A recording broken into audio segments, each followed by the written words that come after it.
So here we go. Uh, Firstly, I never guessed you were born in Zimbabwe. Yes, I was. Um, Quite how we ended up there, I'm not sure. My name is Boucher, but my ancestry is French. And during the revolution, my forebears left and they went to the French colony of Mauritius. Uh, and then from there, somehow migrated down to South Africa and Zimbabwe. So, yes, that's where I was born. We lived there until I was not very old, to be honest. My father served in the anti terrorist unit. There was a bush war going on at the time, and he served with some distinction. But we left during that war because things were getting, uh, well, not great. We didn't want to be murdered, massacred, mutilated, raped, and beheaded, that sort of thing. So like many Zimbabweans, we left. Fortunately, my mother is English, and we managed to get to back to the UK without any problem, and I lived here ever since. Do I speak any languages or any native Zimbabwean languages? I'm very embarrassed to say that I don't. I didn't live there long enough to learn any. I was, or have subsequently learned a little bit of Afrikaans because I did spend some time in South Africa, but that's mostly gone now as well. However, during lockdown, I am re-pursuing my modern European language learning, and I'm doing a bit more German and Spanish because I've been working in Spain quite a lot over the last year on Duolingo, and I'm enjoying it. Yeah.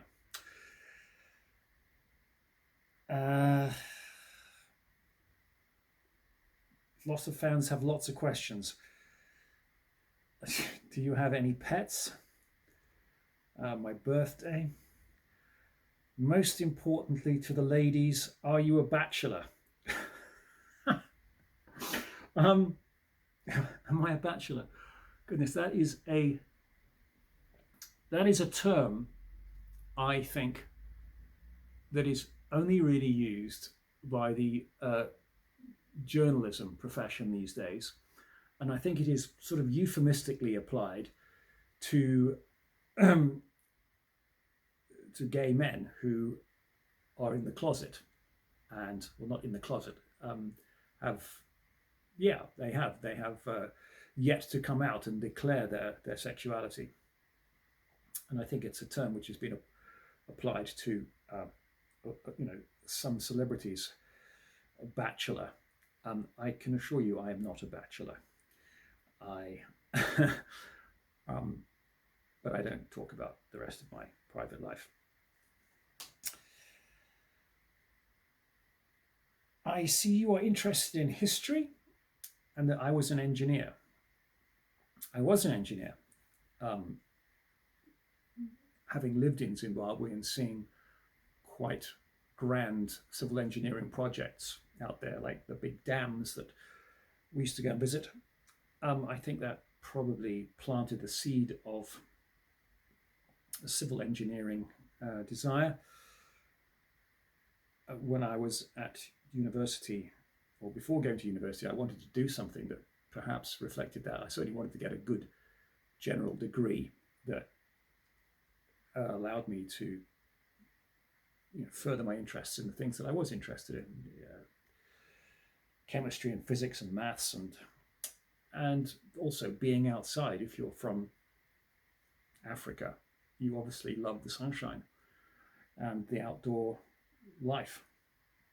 And so, yeah, I did pursue a career in civil engineering, and it's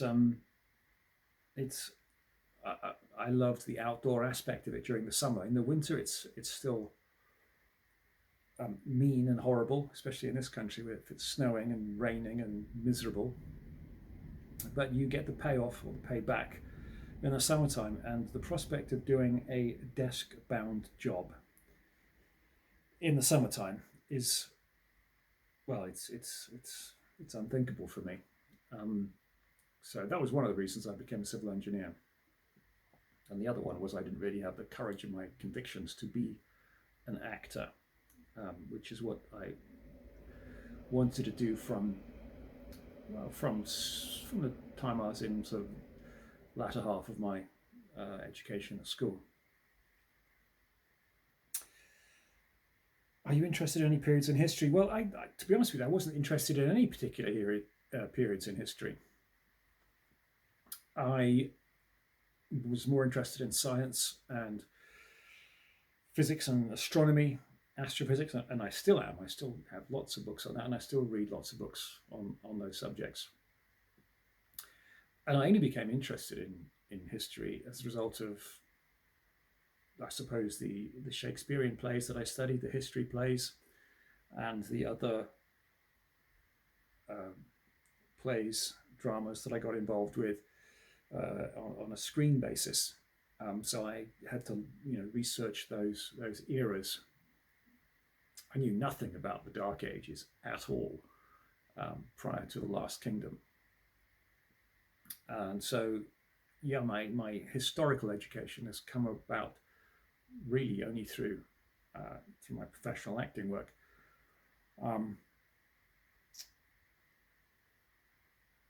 What periods of history are you especially interested in, and if it had any impact on your auditioning for the role of Stiapa? Well, I suppose as a result of being eligible to play roles from those eras, and I've done Roman stuff as well, ancient history. You have to learn how to fight using the techniques and the methods and the weapons available at that time. So yeah, I had to get involved and learn how to do all that stuff as well. So I took some time out and did quite a lot of training in the weapons of those periods, and I've become quite proficient in that, and I do love it. Yeah. What was it that you loved most about playing Stiapa?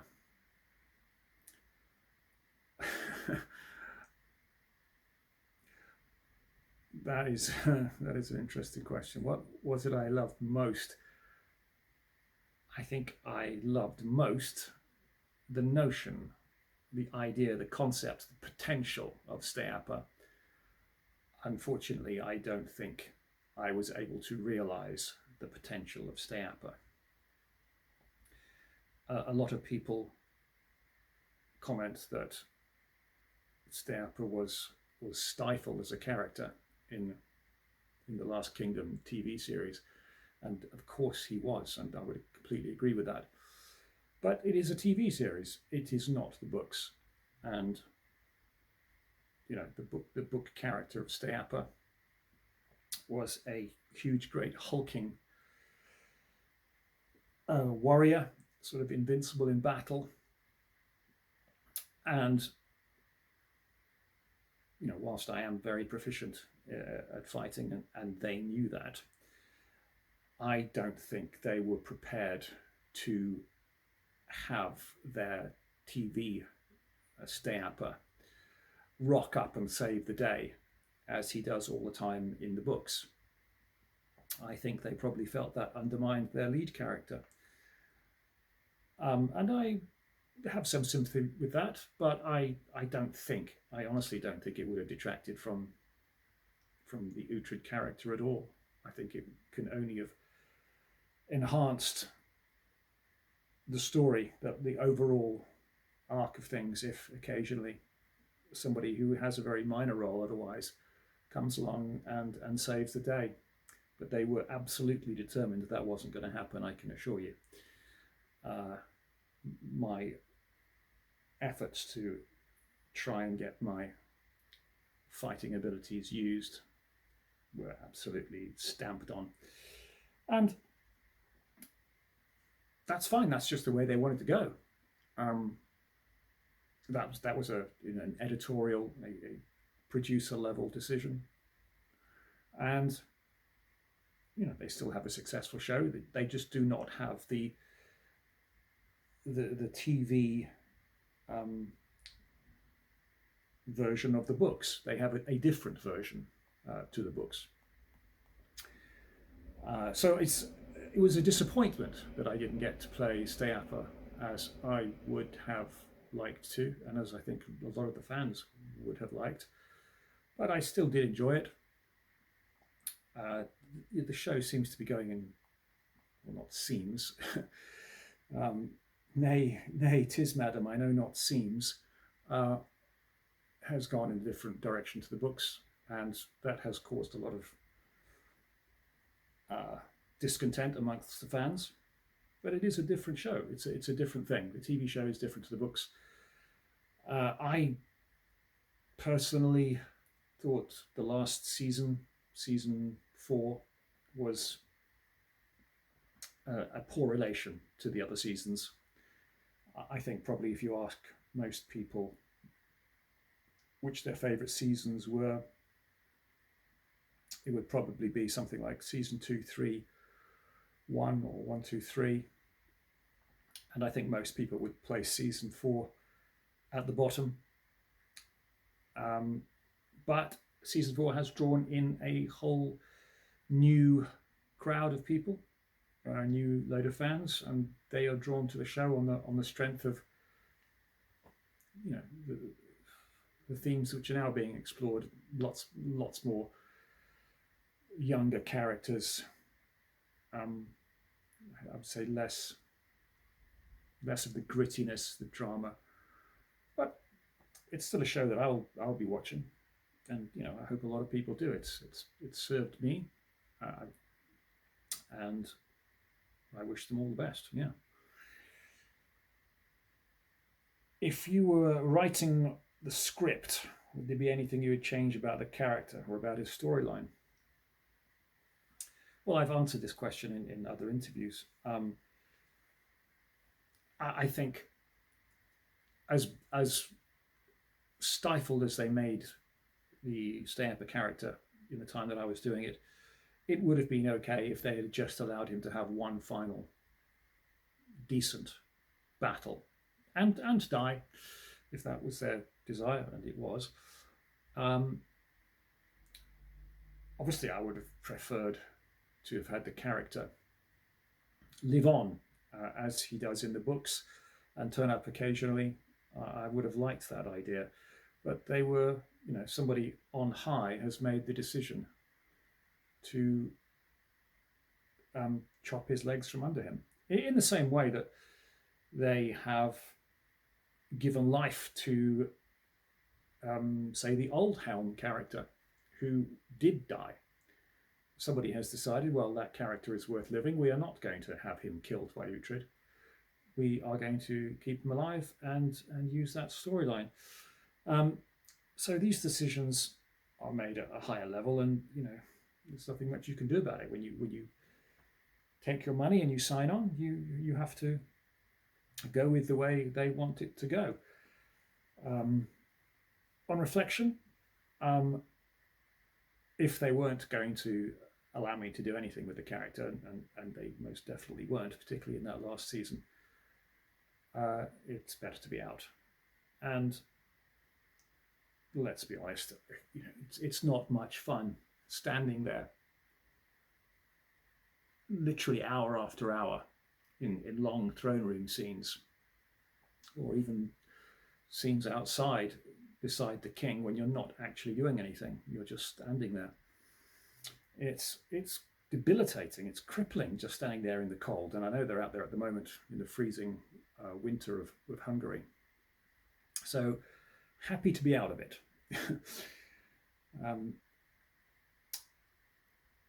Do I require any special training? Workouts, sword fighting, horseback riding? You Americans always say horseback riding, don't you? It's to play the role. Well, I would say you don't. There were people in that show who'd done almost nothing before. and they've got away with it. They do give you a little bit of horse riding training, and they do give you a little bit of, well, I wouldn't say they give you sword fighting training. They give you a routine which you have to emulate and copy for your fights. But I came to it with a lot of that experience, so it was relatively easy for me to do that. Horse training, horseback riding, I could already ride. I'm not a great rider, and I wish to improve my riding, but I could certainly ride sufficiently for the requirements of the show. And even the people that were absolute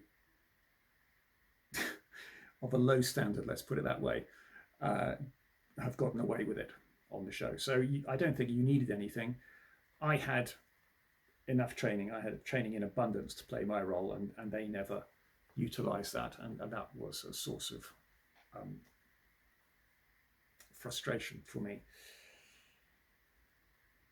Did you find playing the character came easily to you? I think I did, actually, yes. I think there's a lot of similarities between that character of Steapa and me.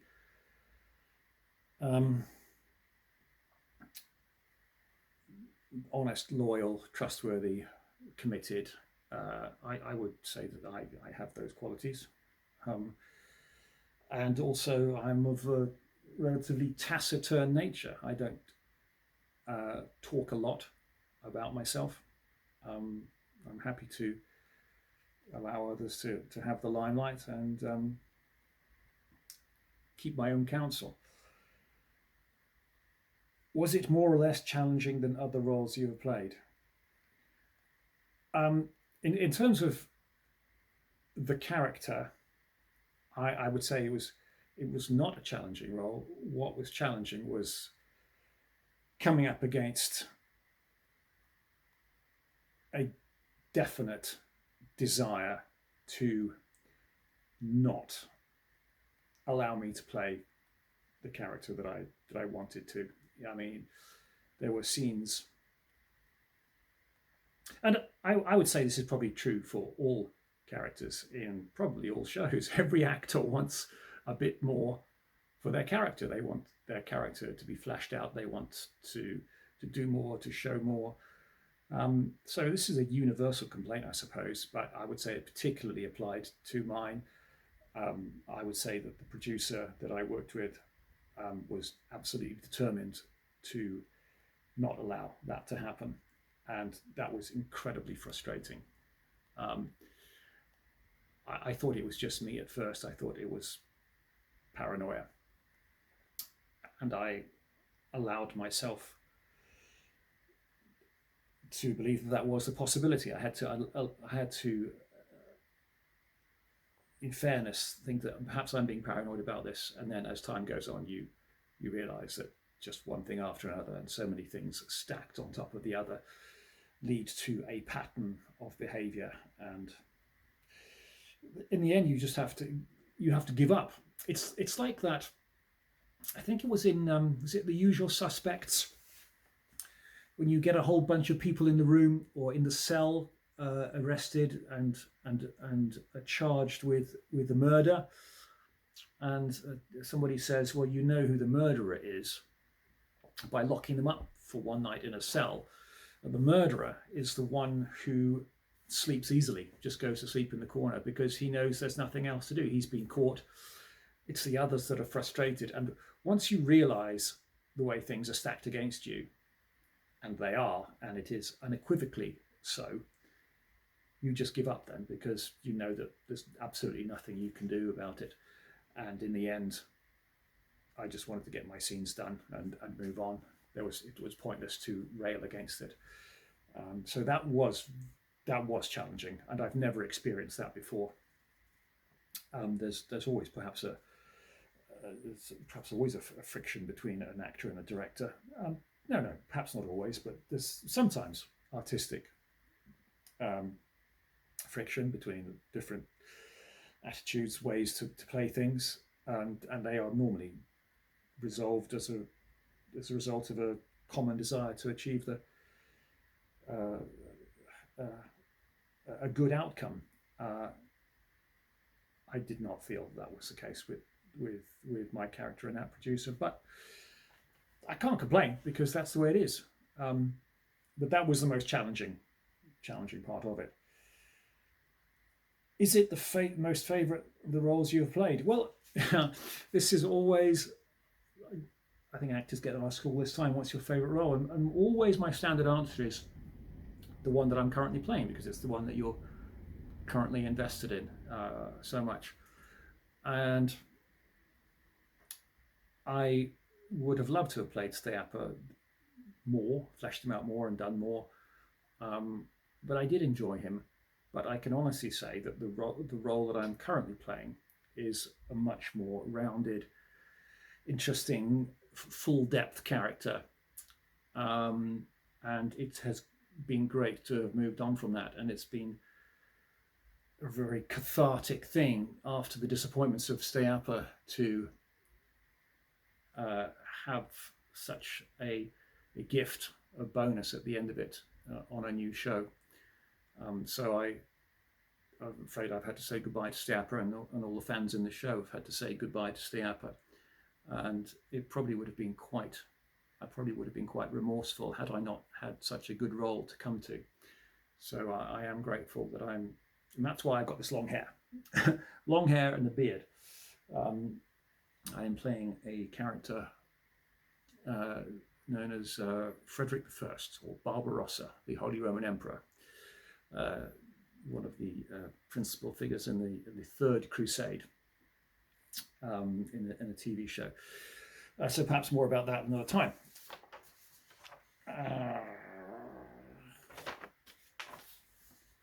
Did I get to film in any locations that really stood out as memorable? Well, I mean, the most memorable things about working on The Last Kingdom was the heat and the cold. The summers are extremely hot, and you have to.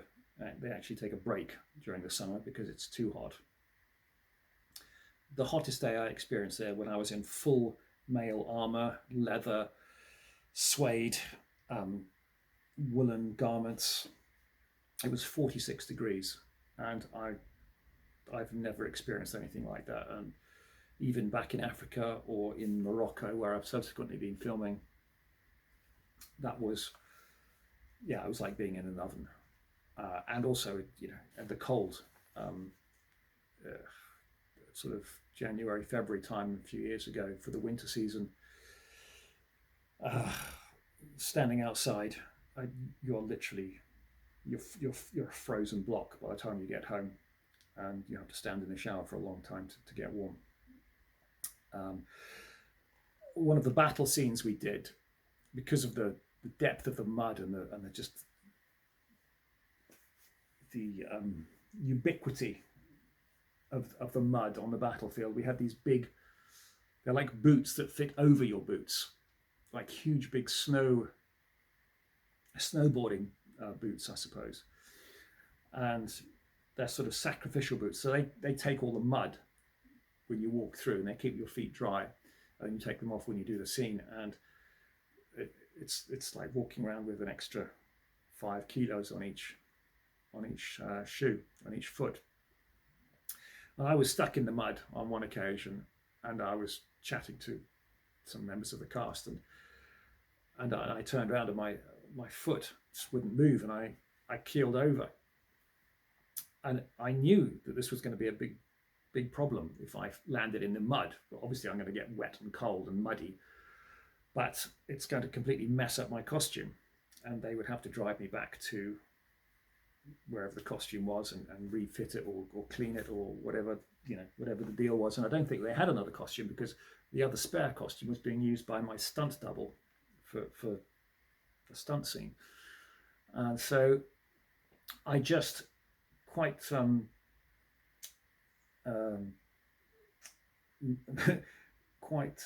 callously just grabbed a makeup lady and tried to hold myself up on her, and bless her, she was meant up to the task, and she didn't go down, but it was a close run thing.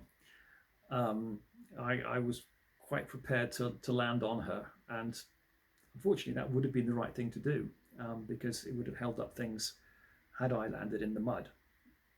So that was, yeah, I suppose that's an aspect of filming that you might not otherwise think about.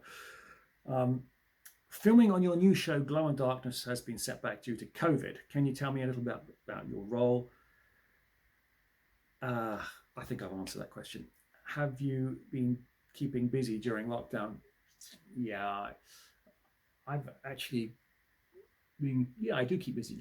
I'm doing, as I said, I'm doing learning a bit more Spanish now and German. I am reading lots more science, astronomy, astrophysics books again, and catching up on all the TV that I've missed, and I've missed so much. Now I haven't even seen Breaking Bad. Are there other parts you have your eye on or dream you would like to play in the future?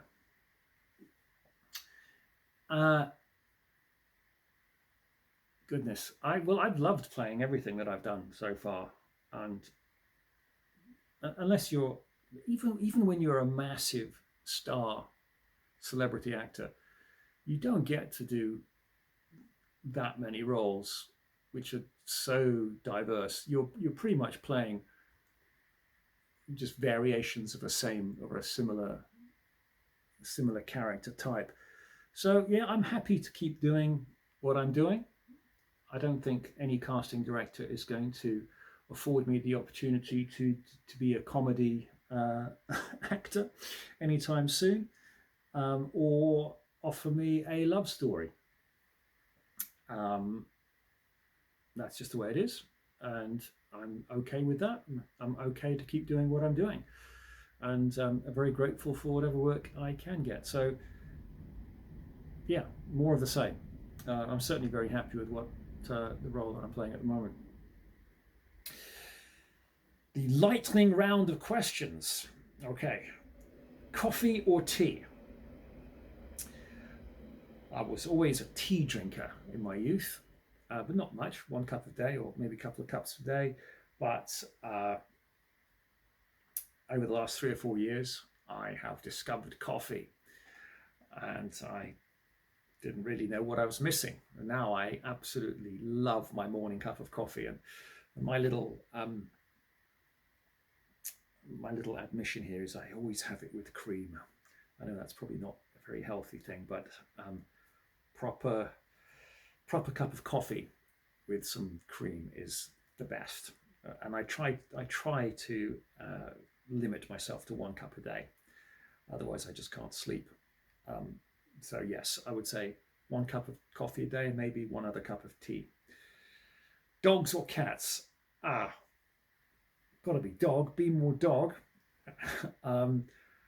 Early bird or night owl?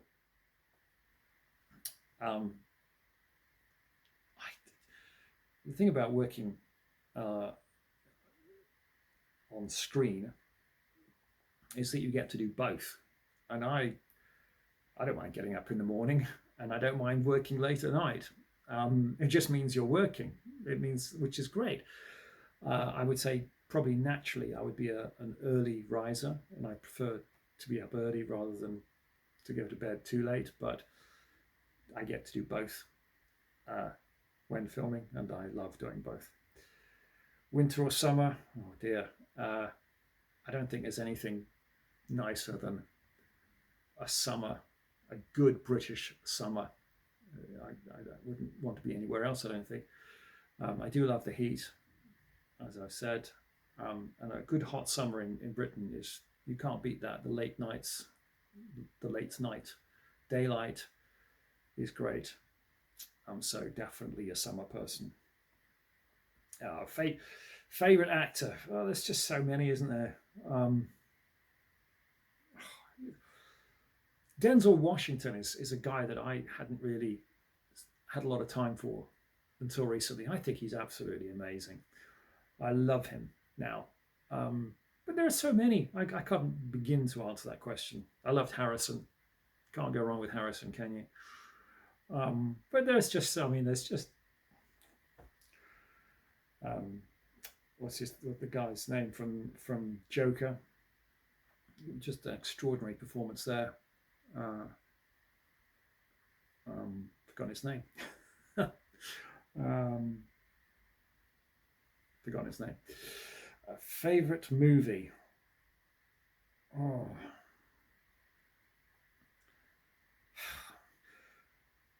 I think when I'm asked this question, I always go with two directors, and I say, well, you could take anything from David Lean or Stanley Kubrick. I do love Dr. Zhivago. I love that movie. I think that's such a brilliant. It's all humanity in there, isn't there? Dr. Zhivago. But I also love 2001: A Space Odyssey, and there's all the other movies since. But I think probably if I had to take an oeuvre of directors, you could watch those movies all year, couldn't you? Not be tired of them. Favorite food? This isn't a very lightning round, is it? Favorite food? I'm a comfort food kind of guy. Nothing flash. I don't really eat out very much, and I don't have a lot of time for that. So yeah, I'm a meat and potatoes guy, really. So something pasta, spaghetti bolognese, bit hackneyed, a bit trite, but spaghetti bolognese, shepherd's pie, yeah. Favorite song? Oh, God. One song. I